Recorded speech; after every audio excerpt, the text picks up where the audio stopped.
Thank you, Mr. Ryder. Just a couple of things I would like to, I have props, hold on. Oh my. Can we bring props now? You can bring props. We're going to bring props. I attended the kite meeting last Wednesday night, and the PLA had come and spoken about placemats they had made with the community project. So here are some of the placemats that were at all of our seats. They were adorable. They were so sweet, and they were at every place setting. But this is a little bit of what they look like. All of them every single one of them was a work of art. So that was great. Dr. Jerry was there. Ms. Cushman was there. So I hope you got to see your placemats as well. I love when the community comes together for that. I would also like to thank Chef O and his group. They did the cooking for that event, and it was amazing. And the food offerings were plentiful. So I appreciate Chef O and crew for preparing the food for that. The other thing I want to talk about is I went to the Teacher of the Year ceremony, as Mr. Ryder had said, and listening to the teachers in the room talking about the camaraderie that they have and how they bounce ideas off of each other. I'm happy we're there again, because I know the teachers missed that type of collaboration during COVID and when we were doing online learning. And you can honestly just feel a lot of love in that room for love of teaching and the love of students. And it was great to see Amber's family there and, get to see that side of her. So that was amazing. I plan on going to the Mimi third grade pumpkin judging this Friday. If you haven't gone and you can make it, do it. It's amazing. The things that the kids put together for their pumpkins. It's really hard to judge. I'm not going to lie. It's not an easy job to do, but I'm thankful that Parkman does invite us to come. I love having the student reps, because I was going to talk about the U.S. Band Championship this Saturday from 10 to 9 at New Britain Stadium. New Britain Stadium is a great place to be able to watch something like the band competition. And I remember when we played New Britain, the band that New Britain had was great. And I know our marching band is doing a great job as well. I have a few Safegrad updates. Saturday, December 3rd at 6 p.m. is the annual Safegrad auction. And if you would like to make a donation or need more information, that information is going to come out later this week. And then they collected $1,000 worth of bottles at their recent bottle drive and 3,700 pounds of clothing. So they are very thankful for the community support of that. Just a couple questions for you, Mr. Drezick. The digital citizenship nights, will the board members get an invitation to attend? Yeah, when it gets all sent out, it'll be part of your regular package. Okay, because I know a few board members spoke of that in curriculum and would like to see presentations on that. So, so we'll get an invitation on that. Or I can just send it to you now. What'd you say? I can just send it to you now. Yeah, okay.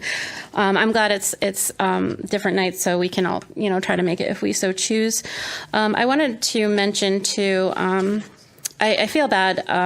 The Unified Sports team, they weren't able to get to their soccer tournament last week because we had some busing issues, and I know that the parents and the students were upset about that. So I hope we can iron out those bus issues and make sure that they don't miss another event. The students were very sad, and it was a big soccer tournament that they look through for every year.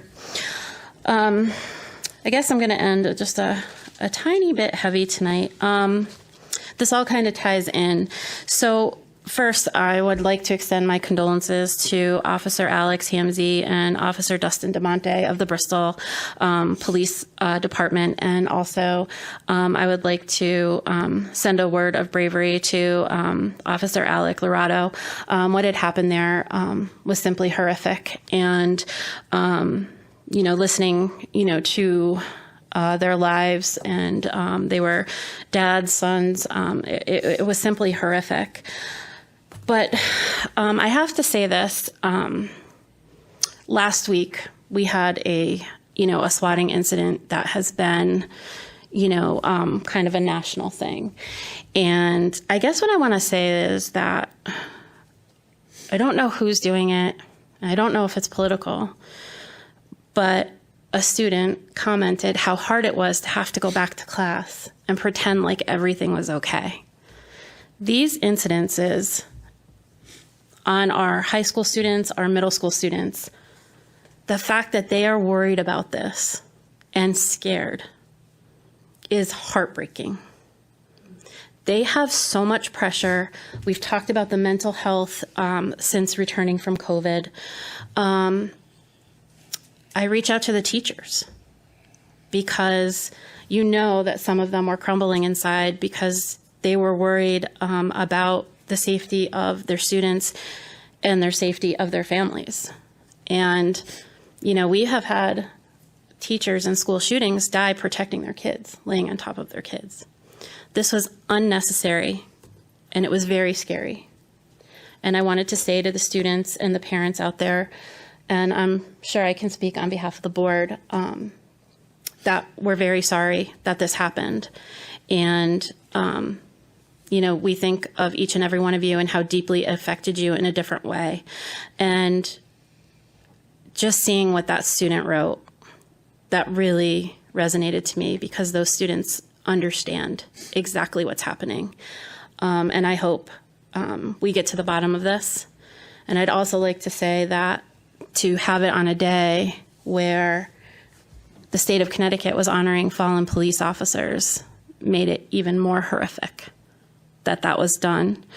And I always think about, you know, our kids in the Enfield public school systems and families. So I'm just tying it back to that because I know parents were frantic last Friday, and it's a very scary feeling for the world that we live in right now. I'll end with, for everyone who came to speak tonight, I think that there was some thought-provoking things that were brought up.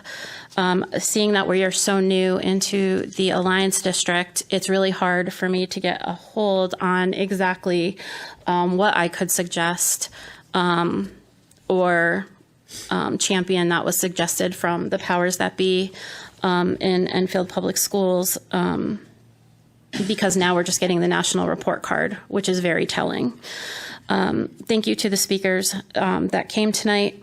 I think everyone shows that they are passionate about whichever side of the aisle they are speaking on. So I understand that. And lastly, Ms. Jackson, in support of your son, I spoke, you know, a few months ago after the community conversation, and I will say it again, I commend your son for the way he handled himself, and I apologize that he had to go through that. So I think that's all I have for this evening.